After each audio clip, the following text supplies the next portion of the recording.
বন্ধ করে আছে। আমি ওর চুলে হাত রেখে ওর দিকে তাকিয়ে আছি। অনেকক্ষণ হয়ে গেছে আমরা এভাবেই বসে আছি। হঠাৎ করে সুগা বলে ওঠে, তুমি এখন বাড়িতে চলে যাও, এখানে তোমার একা থাকা ঠিক হবে না। কেন? তুমি তো আছো, তুমি আমার পাশে থাকলে আমার কোনো চিন্তা নেই। এত বিশ্বাস কারোর উপরে করা ঠিক না জিমিন। কারোর উপর করছি না তো, শুধু তোমার উপরে, বুঝলে? ঠিক আছে, এখন যাও। তোমার কি হয়েছে? মন খারাপ নাকি? কিছু হয়েছে তোমার?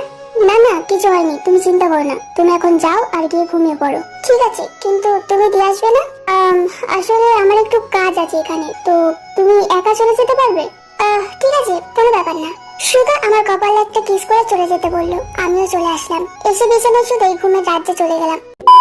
সকালে উঠে দেখি শিয়াও, ইবো আর লিনো এসেছে। আমি নিচে যেতে সবাই আমাকে জড়িয়ে ধরলো। কি ব্যাপার? হ্যাঁ, সবাই এত ইমোশনাল হচ্ছে কেন? আরে আন্টি, আপনি জানেন না, এতদিন পরে দেখলাম তো জিমিনকে, তাই। লিনো এটা বলতেই আমি তাকে একটা চিমটি দিলাম। কি হলো? কিছু না আন্টি, অ্যাকচুয়ালি হয়তো মশা কামড় দিয়েছে, তাই মনে হচ্ছে। ও, কিন্তু আর অনেকদিন পরে দেখলাম মানে? ও তো মানে জিমিন তো প্রতিদিন কলেজ যায়, তাই না? না আসলে লিনো এতদিন অসুস্থ ছিল তো, তাই ও এতদিন কলেজে যায়নি আর আমাকে দেখতেও পাইনি ওই জন্য। জিমিন কথাটা শেষ করতে পিছন থেকে লিনোর বাবা মিনহু বলে ওঠে, কি?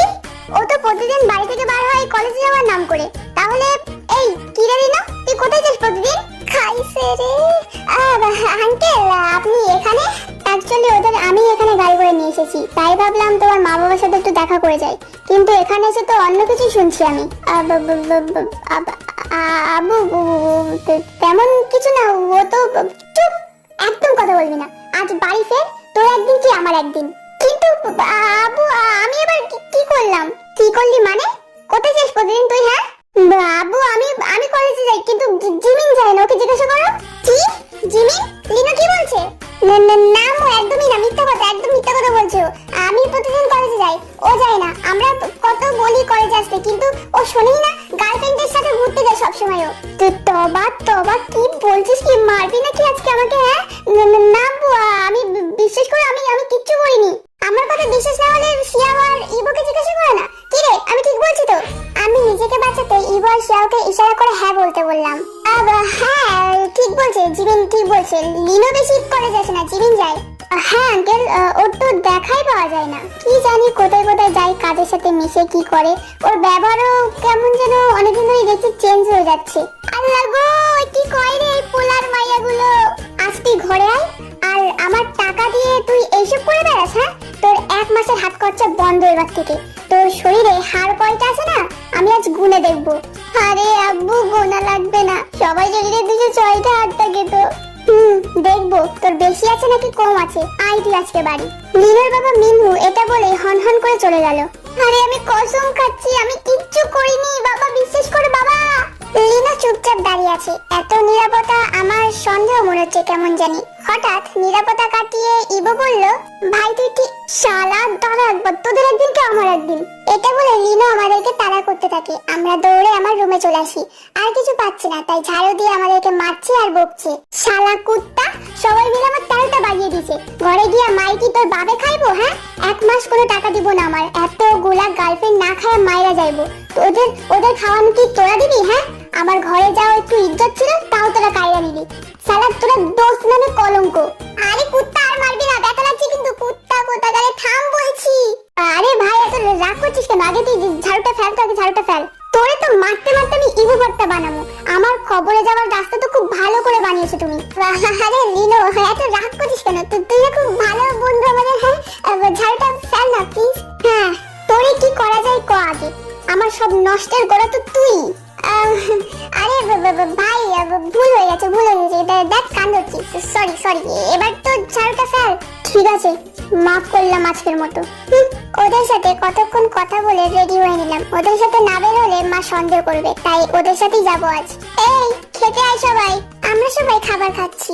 লিনো বাবা, ঠিক মতো পড়াশোনা করো। তোমার বাবা মার কত স্বপ্ন তোমার নিয়ে। মা কতক্ষণ জ্ঞান দিল লিনোকে নিয়ে। আর লিনো বারবার আমাদের দিকে তাকাচ্ছিল, ভাবছিল আমরা কেউ কিছু বলবো, কিন্তু আমরা কিছুই বলিনি। খাওয়া দাওয়া শেষ করে বেরিয়ে আসলাম। তোরা সত্যিই দোস্ত নামে কলঙ্ক। আহারে, যাই হোক, আমাকে এখন যেতে হবে। তোরা এখন কি করবি? কি আর করবো, কলেজে যাবো। শালা কুত্তা কোথাকার, সব কুত্তা আমার ভাগ্যে কুত্তা জুটেছে। আমি যাতে বাড়ি ফিরতে না পারি তার পুরো ব্যবস্থা তো করছিস তোরা। আমি আজকে বাড়ি যাবই না। তো এখন কি করবি তুই? ইভো ভাই, কয়েকদিন আমি তোর বাড়িতে মেহমান, ঠিক আছে? ওকে, বন্ধুর জন্য যে কোনো কিছু। চুপ থাক ফকির কোথাকার, তোর জন্য হয়েছে সবকিছু। আরে তোরা দূরে গিয়ে ঝগড়া কর, আমি যাচ্ছি, বাই। হ্যাঁ হ্যাঁ হ্যাঁ, যা যা যা। এখন ঝামেলা দিয়ে আর কোনো কাজ কাম নেই তো, তো যা, আর কি করবি? বেরো, লাঠি হয়ে দাঁড়া করে যাবি। Bye bye, bye bye. বেশি কথা না বাড়িয়ে চুপচাপ কেটে পড়লাম সেখান থেকে। জিম রাজ্যে পৌঁছে আয়োজন দেখে অবাক হয়ে যায়। এত সুন্দর করে সাজানো হয়েছে যে বলার বাইরে। সবাই অনেক খুশি, কিন্তু ব্যাপার কি, সবাইকে দেখছি শুধু সুগাকে ছাড়া। অনেক খোঁজাখুঁজির পর দেখলাম সুগা একটা বেঞ্চে মাথা নিচু করে বসে আছে। আমি ওর কাছে গেলাম। সুগা, এখানে কি করছো তুমি? কে? ও তুমি? না, এমনি বসেছিলাম। কি হয়েছে তোমার? আজ আমাকে নিতে গেলে না যে? না, কিছু হয়নি, এমনি। এখন তো তুমি একাই আসতে পারবে, তাই চাইনি আজ। আচ্ছা, এত সুন্দর করে সবকিছু কেন সাজানো হচ্ছে? কারণ কাল তোমার সিংহাসনে বসার তারিখ ঠিক করা হয়েছে, আর আজ তোমার শক্তি পূর্ণতা পাবে। ও আচ্ছা, এতে তো সুগার সব থেকে বেশি খুশি হওয়ার কথা, কিন্তু দেখে মনে হচ্ছে না যে সুগা খুশি আছে। সুগা, তোমার কি কিছু হয়েছে? তোমাকে দেখে মনে হচ্ছে তুমি খুশি না। আমার আবার কি হবে? কিছু হয়নি, আমি অনেক খুশি। দেখো, আমি সত্যি অনেক খুশি। চলো ভিতরে চলো। সুগাকে দেখে মনে হচ্ছে না যে খুশি আছে, কিন্তু ব্যাপারটা কি? আমি ভিতরে যাই। সবাই অনেক ব্যস্ত, সবাইকে দেখে অনেক খুশি মনে হচ্ছে, কিন্তু কেন জানি না আমি খুশি হতে পারছি না। আচ্ছা, এতদিন হয়ে গেল, কালজিনের কোনো খবর নেই কেন? আগে তো এত হামলা করতো, হঠাৎ এত ভালো হয়ে গেল কেন? দূর, এখন এসব না ভাবলেই চলবে। ভাব, এত ভেবে কি হবে? দূর, আমি একটু বেশি ভাবছি। আমি এক কাজ করি, চারিদিকটা একটু একবার ঘুরে দেখি। আমি আমার মনের আনন্দে ঘুরছি, কিন্তু আমার চারপাশের লোকগুলো একটু অদ্ভুত লাগছে। এটা এখানে কাজ করতে এসেছে নাকি আমাকে দেখতে? আমি খেয়াল করেছি যেদিন থেকে আমি এখানে এসেছি ওই দিন থেকে মহলের কাজের লোকগুলো অদ্ভুতভাবে আমার দিকে তাকায়। মনে হয় কাজের থেকে কে কি করছে তার দিকে বেশি মন তাদের। আমি এইসব এড়িয়ে হাঁটছি। কাল থেকে সময় পাবো নাকি কে জানে। নতুন দায়িত্ব পালন করতে হবে কাল থেকে আবার। হাঁটতে হাঁটতে দেখি একটা সুন্দর পাখি নিচে পড়ে আছে, মনে হয় ব্যথা পেয়েছে। আমি দৌড়ে যাই পাখিটাকে নিজের হাতে নিয়ে একটা গাছের নিচে বসে দেখতে লাগলাম কোথায় ব্যথা পেয়েছে। দেখি পাখিটার ডানায় ব্যথা পেয়েছে। আমি হাত বুলিয়ে আমার শক্তি দিয়ে ভালো করে দিলাম। কিছুক্ষণ পর পাখিটার চোখ খুলে উঠতে থাকে, তারপর আমার কাছে আসে। রাজ্যের নতুন রানীকে আমার সালাম। দেখি পাখি কথা বলছে। এটা মায়াবী জায়গা, এখানে যে কোনো কিছু হতে পারে। এতে এত অবাক হবেন না নতুন রানী। ঠিক আছে, কিন্তু তোমার নাম কি? আমার নাম মৃগী। বেশ অদ্ভুত নাম তো। জানি, কিন্তু আমার এখন যেতে হবে। তবে তুমি যেহেতু আমাকে সাহায্য করেছো, তাই একটা কথা বলি। ঠিক আছে, বলো। পরিদের সব শক্তি তার ডানায় থাকে। যেহেতু কাল তুমি রানী হবে, তাই আজকের দিনটা তোমার জন্য খুব একটা ভালো না। আর যাই হোক, সহজে তোমার ডানা বার করবেন না আজকে। তোমার ডানার কিছু হলে তোমার মৃত্যু হতে পারে, মনে রেখো। এটা বলেই পাখিটা উড়ে চলে গেল।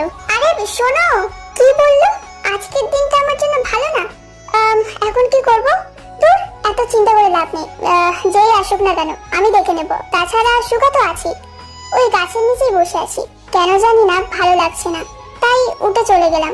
মহলের সামনে আসতেই সুগা চিন্তিত হয়ে বলল, কোথায় গেছিলে? এই তো এখানে আশেপাশেই ছিলাম। সুগাকে কথাটা বলতে গিয়েও বলিনি, কারণ চিন্তা করবে। কত চিন্তা হচ্ছিল আমার জানো? তোমার কোনো ধারণা আছে?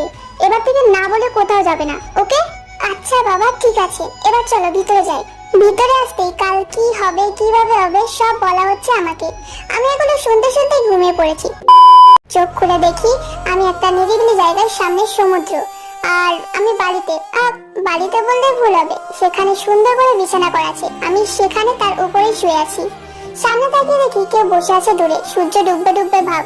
আমি দৌড়ে গিয়ে পিছন থেকে জড়িয়ে ধরি, কারণ আমি জানি এটা সুগা ছাড়া আর কেউ না। ও, তুমি উঠে গেছো? কিন্তু তুমি আমাকে এখানে কেন আনলে? তোমার মনটা ভালো ছিল না, তাই ভালো করতে আনলাম। আর আমি জানি সমুদ্র তোমার অনেক ভালো লাগে। Thank you. আমরা দুজনে বসে সূর্য ডোবা দেখছি। আমি সুগার হাত ধরে তার কাঁধে মাথা রেখে বসে আছি। কি যে শান্তি লাগছে আমি বলে বোঝাতে পারবো না। মিম, আমাকে ভালোবাসো তো তুমি, নিজের থেকেও বেশি। যাই হোক না কেন, শুধু এটুকু মনে রাখবে যে আমি তোমাকে নিজের থেকে অনেক বেশি ভালোবাসি। প্লিজ আমাকে ছেড়ে যাবে না। এভাবে বলছো কেন তুমি? আমি তোমাকে ছেড়ে যাবো কেন? আচ্ছা এখন এসব কথা বাদ দাও, কিছু খাবে চলো। এখানে? হ্যাঁ, ওই দেখো পিছনে দেখি একটা টেবিলে খাবার রাখা আছে, উপরে সাদা কাপড় দিয়ে ছাদ বানানো। আমি আগে দৌড়ে যাই কারণ অনেক খিদে পেয়েছে আমার, কারণ দুপুর থেকে আমি কিচ্ছু খাইনি। বেশ ভালো ভালো খাবার রাখা আছে, আমি খেতে বসে পড়ি। তুমিও খাবে এসো? না আমি খাবো না, আমার খিদে নেই, তুমি খেয়ে নাও। আচ্ছা তুমি কি কিছু লুকাচ্ছ আমার থেকে? আমি আবার কি লুকাবো? আচ্ছা খাওয়ার সময় বেশি কথা বলতে নেই, এখন চুপচাপ বসে খেয়ে নাও। আমি বেশি কথা না বাড়িয়ে চুপচাপ খেয়ে নিলাম, খেয়ে বসে আছি। সুগা, বলছি আমার এবার বাড়িতে যেতে হবে, কারণ আজ এমনিতে অনেক দেরি হয়ে গেছে।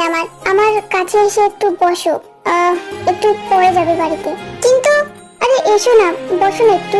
আমি আর কিছু না বলে সুগার পাশে গিয়ে বসে পড়ি। মিন, তোমার ডানা দুটো বের করো তো একটু। কেন, কি হয়েছে? অ্যাকচুয়ালি তোমাকে ডানা দুটোর সাথে আরো বেশি সুন্দর লাগে, তাই তোমাকে একটু এইভাবে দেখতে ইচ্ছা করছে।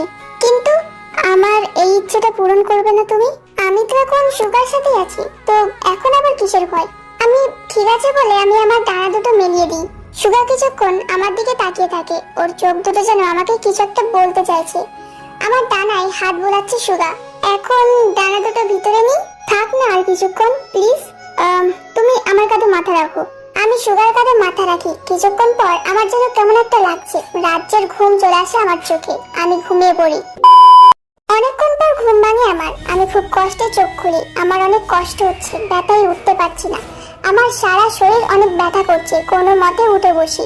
ভালো করে তাকিয়ে দেখি আমার শরীরে রক্ত মাখানো। আমার পাশে চোখ যেতেই মাথা ঘুরে গেল আমার।